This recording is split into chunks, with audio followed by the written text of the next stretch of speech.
glorifier toi, Seigneur, te fais mettre la vie dans nous, te Paroles sous les tropiques.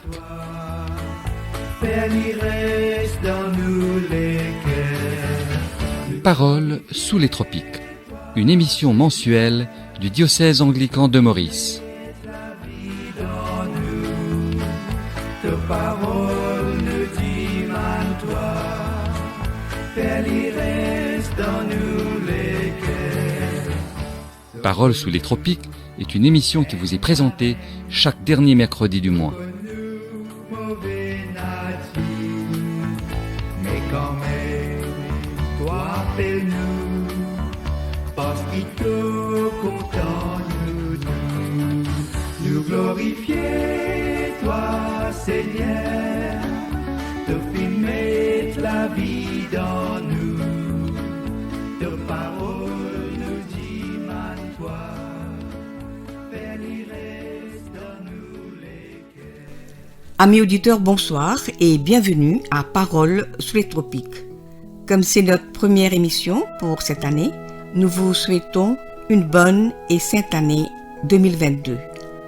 Que le Seigneur vous accorde la santé, la joie et la paix du cœur. Au sommaire ce soir, nous vous parlerons de la semaine de prière pour l'unité des chrétiens qui s'est terminée hier. C'était du 18 au 25 janvier.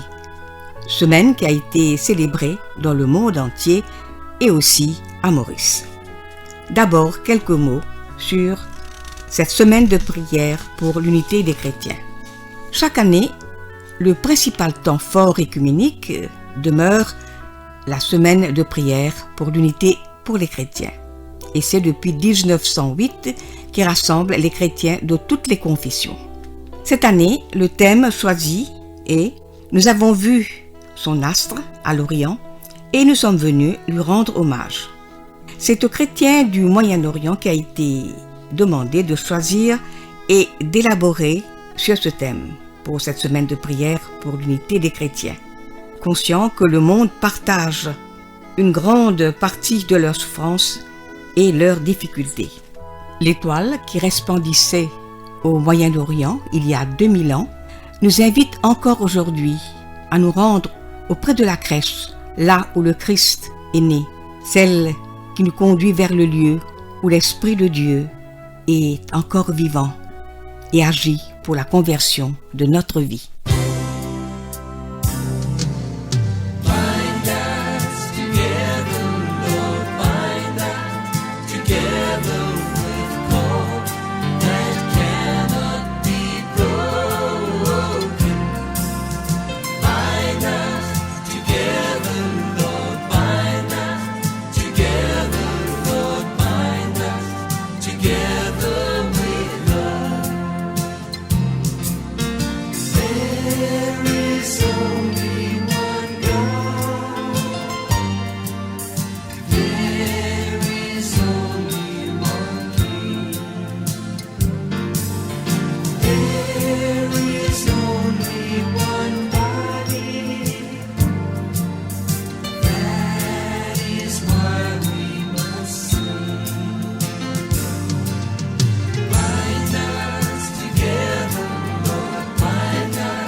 À Maurice, nous avons célébré cette semaine et pour préparer cette semaine de prière pour l'unité des chrétiens, il y a eu un comité de travail et celui qui nous a représentés dans ce comité œcuménique, c'est Didier Corali.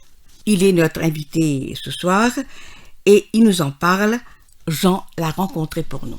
Chers auditeurs de Paroles sous les tropiques, bonsoir et bonne année.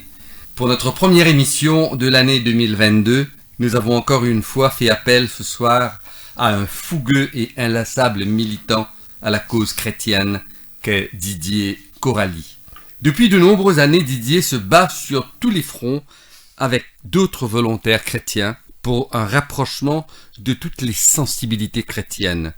Son combat dans cette démarche œcuménique l'emmène depuis des années à être une des chevilles ouvrières de la tenue de la semaine de prière pour l'unité des chrétiens.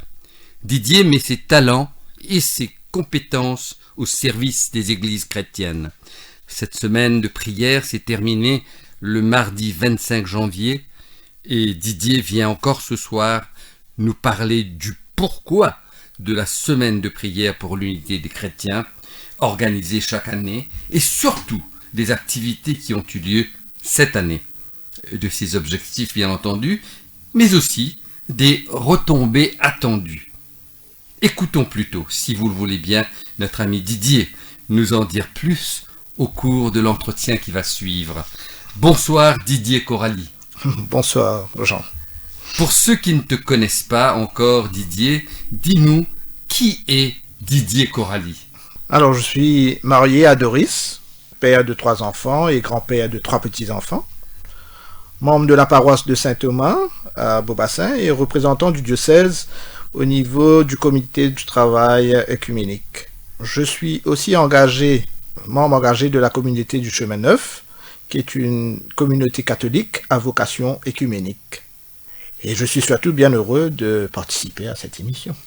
Très bien, nous aussi bien entendu Didier. Dis-nous Didier, pourquoi l'Église organise-t-elle chaque année une semaine de prière pour l'unité des chrétiens?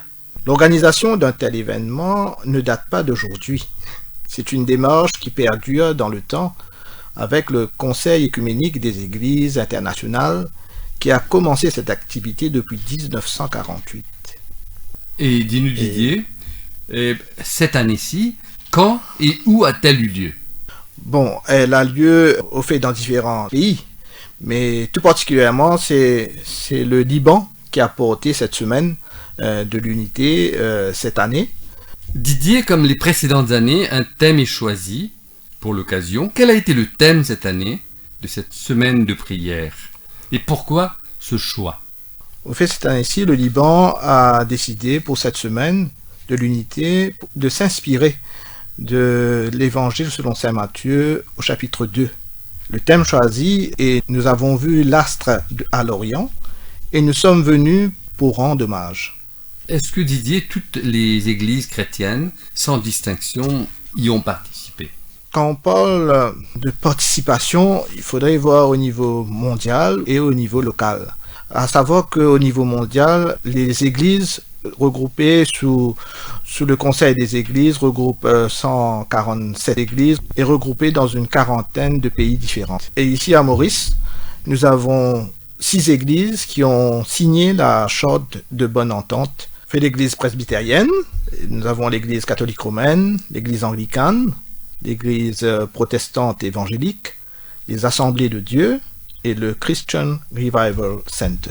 Y en a-t-il plus ou moins que les années précédentes? La situation, on peut dire, n'a pas tellement évolué au niveau du nombre. Mais ce qu'on peut noter, qu'il y a une participation et un intérêt particulier d'autres églises à l'affaire œcuménique depuis quelque temps. Ouais, c'est très bien, c'est très bon signe finalement. Parle-nous un peu du calendrier des activités organisées cette année. En sus de la semaine de prière, nous faisons une autre activité qui est la retraite œcuménique, qui est organisée en principe autour du mois d'octobre chaque année. C'est les 2 événements actuellement qui sont tenus par le comité œcuménique. Très bien. Didier, selon toi, les chrétiens dans leur ensemble, toutes sensibilités confondues, est-ce qu'ils comprennent bien le sens et la portée de cette activité annuelle? Au fait, comment le dire, comment le répondre? Parce qu'au fait, pour que les chrétiens soient au courant de la chose, il faudrait qu'on leur parle des événements qui se font. Et du coup, c'est malheureux. Même avec les efforts des responsables de l'Église dans notre pays, et malheureusement, la chose est peu parlée dans nos églises. Et ça, dans toutes les communautés confondues. À ton avis, il faut beaucoup plus de pédagogie et de sensibilisation ou de vulgarisation pour essayer d'emmener justement cette démarche au sein des familles chrétiennes, au sein du peuple chrétien. C'est bien ça, c'est exactement ça. Si nos pasteurs eux-mêmes ne laissent pas connaître la chose, mais les brebis aussi ne suivront pas. Hein. C'est logique. Pardon. Alors, on peut dire que le rapprochement des églises se fait au rythme prévu, ou alors, d'après toi, constates-tu plutôt un phénomène de multiplication des églises? Le phénomène de multiplication, je dirais pas. Et c'est vrai qu'il y a beaucoup d'églises qui sont formées, mais derrière ces églises, il y a la réalité. La réalité, c'est que il y a que le Christ qui peut rassembler et qui rassemble tout chrétien. Moi, personnellement, je crois pas en une seule église, mais dans la diversité de nos églises, hein. Mais tous derrière le seul Christ que nous tous servons et que nous portons. C'est ça l'essentiel de l'église elle-même. C'est-à-dire que le Christ tient lieu d'unificateur. Peu importe les sectes qui nous portent, mais tous sont autour du Christ. Et donc, pour toi, c'est déjà une très belle démarche dans le bon sens. Très certainement. Parce que le tout, c'est de connaître Christ. Et voilà, que le monde puisse croire. Didier, quand on parle de la prière pour l'unité des chrétiens, je veux comprendre par là surtout des prières pour un rassemblement, pour une réconciliation de tous les chrétiens, quels qu'ils soient. Penses-tu, Didier, que nous avançons vers cet idéal de ce qu'on appelle, l'Évangile appelle, un seul troupeau et un seul pasteur? Je crois, oui, que nous avançons vers cet idéal et que je dirais même que vraiment le miracle de l'unité a déjà commencé. Hein, et que les déclarations et les gestes symboliques que posent les responsables d'église dans le monde, ici localement, sont des gestes concrets qui mènent vers cette unification, vers ce rassemblement. Et je crois que c'est très bon signe pour l'église elle-même et pour cette unité dans le Christ. Donc c'est rempli d'espérance que vous sortez de cette semaine de prière pour l'unité. Je crois pas qu'on peut espérer plus que ça, parce que là, cette semaine a été une expérience vraiment enrichissante à travers les réseaux sociaux, de porter ce temps ensemble et en église, à travers la technologie, à travers les ondes, et je crois qu'il y a eu une participation très réussie, et aussi, faut saluer la disponibilité des responsables d'église à se rejoindre ensemble pour passer un message en commun qui est aussi un signe important pour cette unité dont nous recherchons. Dis-nous, Didier, pour clôturer cet entretien, dis-nous ton ressenti personnel. Quel doit être le rôle de chaque chrétien pour faire avancer davantage cette volonté du Christ que j'appelle d'un grand ralliement de tous les chrétiens? Je crois que nous sommes tous appelés à être témoins. Et du coup, ce n'est qu'en témoignant et en répondant à la dernière prière du Christ qui a été que tous soient un, pour que le monde croie que tu m'as envoyé. C'était là les dernières paroles, la dernière prière du Christ. Et voilà, il nous demande, comme pour être témoin de la parole, il faudrait bien qu'on soit unis derrière lui et avec lui, pour pouvoir témoigner de sa grandeur, de sa magnificence, de son amour surtout pour le monde. Témoigner face au monde. Donc merci encore Didier pour ce temps passé à Parole sous les tropiques. Nous te souhaitons un fructueux militantisme pour plus d'unité au sein de la famille chrétienne, et que ta fougue, ta détermination et ta foi, Didier, soient contagieuses et incitent beaucoup d'autres à se mettre à la tâche pour une exaltante mission d'annoncer la bonne nouvelle de notre Seigneur Jésus-Christ au monde. Bonne chance, Didier, dans cette tâche. Merci, Jean. Seigneur Jésus, qui a prié pour que tout soit un, nous te prions pour l'unité des chrétiens, telle que tu la veux, par les moyens que tu veux, que ton esprit nous donne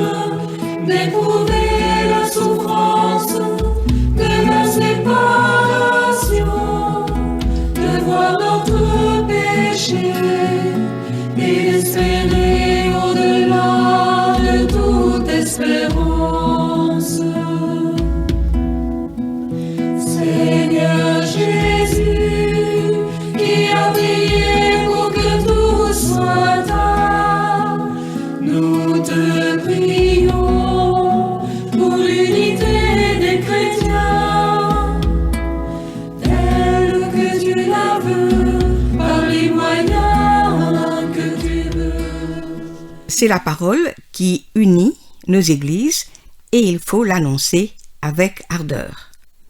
L'annoncer avec ardeur, c'est le thème du message de révérend Éric Luc-Simon. Il fait référence à l'évangile de Luc, au chapitre 4, les versets 14 à 21. Alléluia, Alléluia, Alléluia. Alléluia, Alléluia, Alléluia. Jésus, rempli de la force de l'Esprit Saint, revient en Galilée. Les gens commencent à parler de lui dans toute la région. Il enseigne dans les maisons de prière et tout le monde dit beaucoup de bien de lui. Jésus vient à Nazareth où il a été élevé. Le jour du sabbat, il entre dans la maison de prière. C'est son habitude. Il se lève pour faire la lecture des livres saints. On lui donne le livre du prophète Ésaïe. Jésus ouvre le livre et trouve le passage suivant. « L'Esprit du Seigneur est sur moi. Oui, il m'a choisi pour apporter la bonne nouvelle aux pauvres. Il m'a envoyé pour annoncer aux prisonniers, vous êtes libres, et aux aveugles, vous verrez clair de nouveau. Il m'a envoyé pour libérer ceux qui ne peuvent pas se défendre, pour annoncer, c'est l'année où vous verrez la bonté du Seigneur. » Jésus ferme le livre et le rend aux serviteurs et s'assoit. Dans la maison de prière, tous ont les yeux fixés sur lui. Alors il leur dit, « Vous avez entendu ce que les livres saints annoncent ? Eh bien, aujourd'hui, c'est arrivé. » Évangile du Christ. Écoutons à présent le révérend Éric Luc-Simon. Chers auditeurs, bonsoir. Au début de son ministère public, notre Seigneur Jésus-Christ avait pris la parole dans la synagogue de Nazareth. Et après la lecture du livre d'Ésaïe, Jésus avait pris un petit moment pour exposer sa propre mission avec quelques paroles seulement. Cette mission qui était d'annoncer la bonne nouvelle. En effet, Jésus avait exposé solennellement le sens de sa mission. Le temps du salut qu'annonçait Ésaïe à l'époque, c'est-à-dire la libération attendue par les pauvres, les prisonniers et les aveugles, était accompli avec l'arrivée du Seigneur Jésus-Christ. Mais cependant, pour les gens de Nazareth, comment reconnaître en cet homme familier et si proche le prophète puissant, le Messie qu'ils attendaient depuis si longtemps? Souvent nous voyons à travers la Bible que les prophètes de Dieu étaient rejetés et persécutés parfois à mort, et aussi n'étaient pas reconnus dans leur ville natale. Jésus rappelle que malgré cela, la bonne nouvelle venant de Dieu doit être prêchée à tous les peuples et à toutes les nations. Cette bonne nouvelle était souvent annoncée par Jésus-Christ lui-même à tous ceux qu'il avait rencontrés sur son chemin durant son ministère terrestre, que ce soit par parole, aussi bien que par les actes. Ses disciples étaient aussi chargés d'annoncer la bonne nouvelle de l'Évangile dans le monde. Dans Matthieu chapitre 28, le verset 19, Jésus disait à ses disciples, « Allez chez tous les peuples, pour que les gens deviennent mes disciples. Baptisez-les au nom du Père, du Fils et de l'Esprit Saint. » Quant à l'évangéliste Marc, lui, de son côté, précise que Jésus-Christ, il est lui-même cette bonne nouvelle, venant de Dieu. Et dans Marc, chapitre 1er, le verset 1er, l'évangile commence en ces termes. La bonne nouvelle de Jésus-Christ, Fils de Dieu, commence ici. Mes chers frères et sœurs, la bonne nouvelle de Jésus-Christ est en effet le salut que Dieu nous offre en tant que pécheurs. À la croix, Jésus nous a rachetés par son sang précieux et nous a ainsi réconciliés avec Dieu pour toujours. Quand l'Évangile est prêché, c'est Jésus-Christ lui-même qui parle avec des paroles extrêmement puissantes. Et ceux qui entendent et qui croient dans la bonne nouvelle reçoivent une nouvelle vie en Christ, une vie transformée pour la gloire de Dieu. Et enfin, quand une personne reçoit Jésus comme Seigneur et Sauveur personnel dans sa vie, elle reçoit la vie éternelle, et la personne devient aussi enfant de Dieu. Dans Jean chapitre 1er, le verset 12, la parole nous dit « Mais à tous ceux qui l'ont reçu, à ceux qui croient en son nom, elle a donné le pouvoir de devenir enfants de Dieu, lesquels sont nés. » Malheureusement, nous avons tendance à garder cette bonne nouvelle pour nous. Mais en tant que le corps du Christ qui est l'Église, nous avons cette grande responsabilité d'annoncer la bonne nouvelle en tout temps et en tout lieu. Parfois, nous demandons quelle est la responsabilité de notre Église, quelle est sa mission première, qui est supposé de proclamer la bonne nouvelle de l'Évangile. L'apôtre Paul nous donne les réponses dans sa première lettre aux Corinthiens, au chapitre 12. Il nous dit que, premièrement, le Christ et son Église forment un seul corps, et Jésus-Christ en est la tête, et son corps est composé de membres. Tous les chrétiens deviennent ainsi membres de ce corps par le baptême. Deuxièmement, c'est par l'Esprit Saint seulement que nous sommes faits membres du corps du Christ.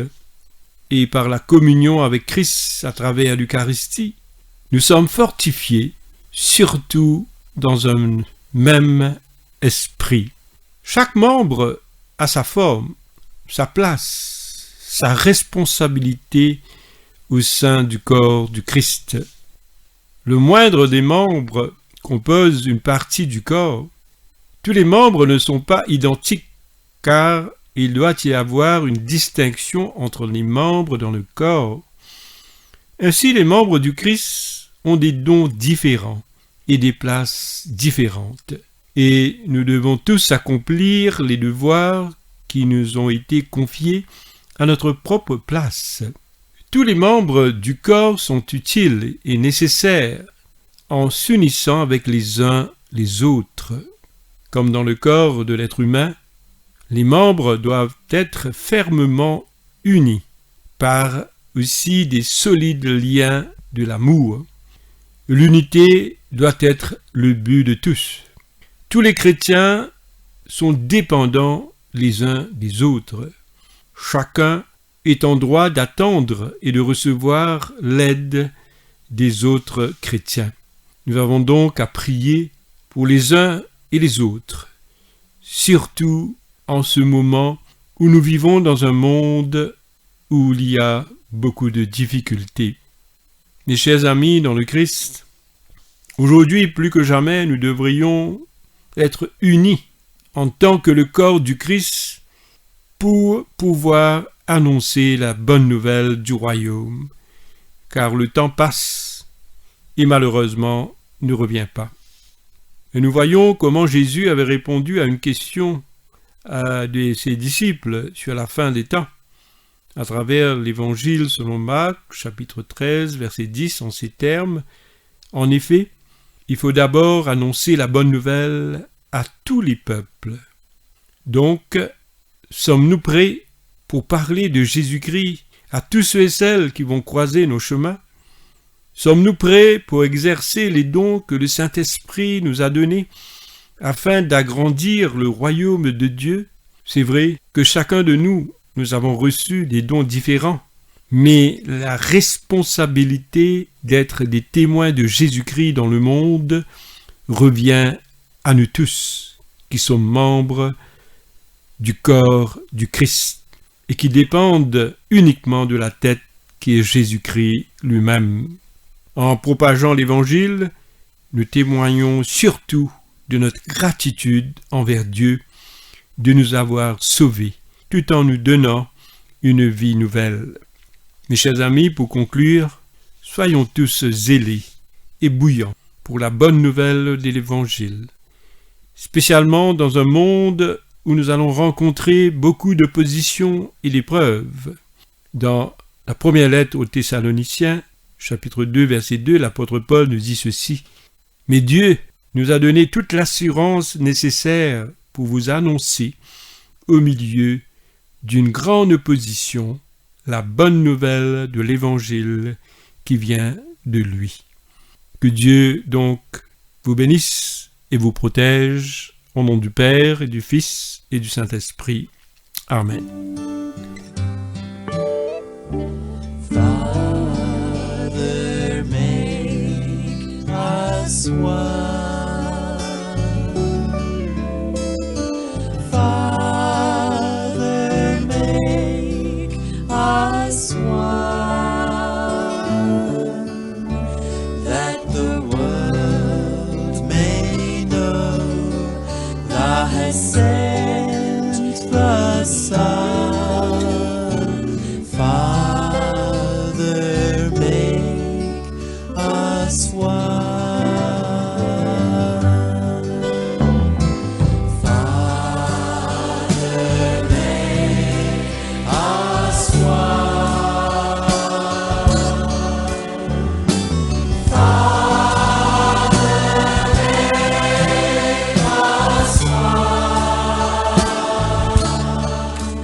that the world may know Thou hast sent the Son.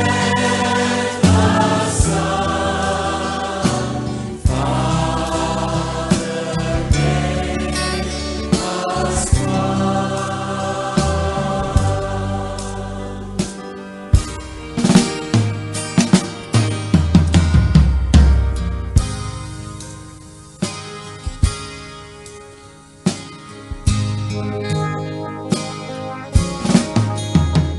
Behold, how pleasant and how good it is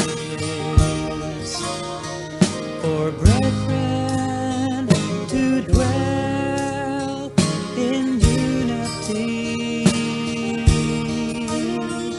For there the Lord commands the blessing, life forevermore.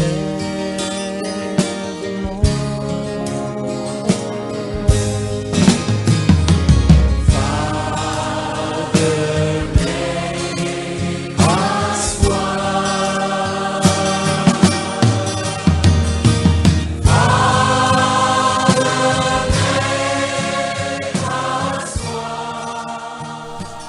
Pour terminer, une prière qui a été préparée pour l'unité des chrétiens.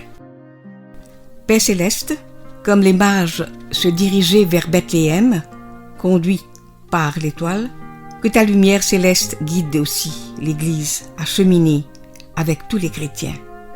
Comme les mages étaient aussi dans leur adoration au Christ, conduis-nous auprès du Fils pour que nous soyons plus proches les uns des autres, afin que nous devenions signes de l'unité que tu désires pour ton Église et pour toute la création.